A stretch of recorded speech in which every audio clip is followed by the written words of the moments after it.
انسان کے پیٹ پر ایک سوراخ موجود ہوتا ہے جس کو ناف کہا جاتا ہے۔ ناف جو ہے نا، یہ در حقیقت ایک زخم کا نشان ہوتا ہے جو کہ پیدائش کے فوراً بعد بچے کو اس کی ماں کے جسم سے الگ کرنے کے نتیجے میں ہوتا ہے۔ ماہرین کے مطابق ناف کی جگہ جسم کے جتنے بھی پارٹس ہیں نا ہمارے، تو ہر پارٹ تک پہنچنے والی نسوں کا ایک جال پورا کا پورا ایک یہ بچھا ہوا ہوتا ہے۔ اب آئیے میں ترتیب وار ناف میں تیل ڈالنے کے فوائد میں آپ کو بتاتا ہوں۔ نمبر 1، ہاتھوں اور پیروں کے ڈرائنیس یعنی خشکی اور ایڑیوں کا پھٹنا یہ ختم ہو جاتا ہے۔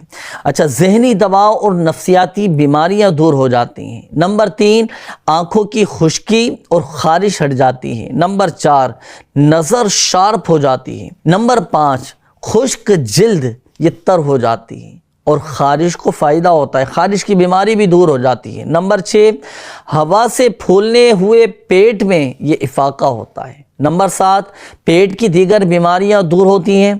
اور نمبر 8، بواسیر اور قبض کا یہ خاتمہ ہوتا ہے۔ نمبر 9، کمر کا پین، کمر کا درد، تکلیف یہ ختم ہو جاتی ہے۔ نمبر 10، ناخنوں کی بیماریاں، ناخنوں سے پھپھندی یعنی فنگس کے امراض دور ہوتے ہیں۔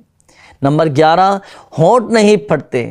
نمبر 12، چہرے پر چمک آتی ہے۔ نمبر 13، گال تر و تازہ رہتے ہیں۔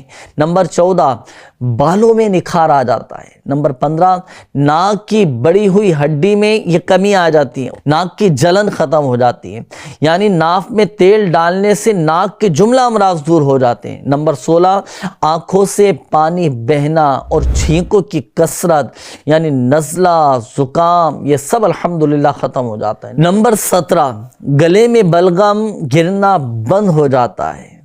تو ناف میں تیل لگانے کے مسلسل عمل سے الحمدللہ عز و جل یہ فائدہ بھی حاصل ہو جاتا ہے کہ اس سے خون کی سخت اور تنگ شریانوں یعنی وینز کی بیماریوں میں افاقہ حاصل ہوتا ہے، جسمانی بہت ساری بیماریاں دور ہوتی ہیں۔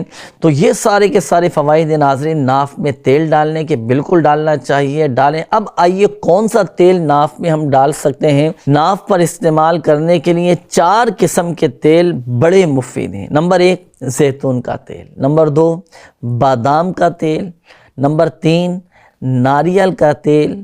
اور چوتھے نمبر پر ہے سرسوں کا تیل۔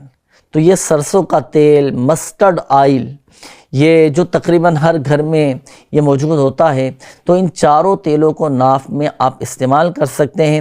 چاہے تو سرسوں کا استعمال کر لیں، انشاءاللہ الکریم اللہ کی رحمت سے جسمانی بہت ساری بیماریاں ہماری دور ہو جائیں گی، صحت حاصل ہوگی، جسمانی اندرونی جو کمزوریاں ہیں وہ بھی انشاءاللہ الکریم دور ہوتی چلی جائیں گی۔ مگر یاد رکھیے گا، یہ عمل بھی آپ نے اپنے طبیب کے مشورے سے، اس کی اجازت سے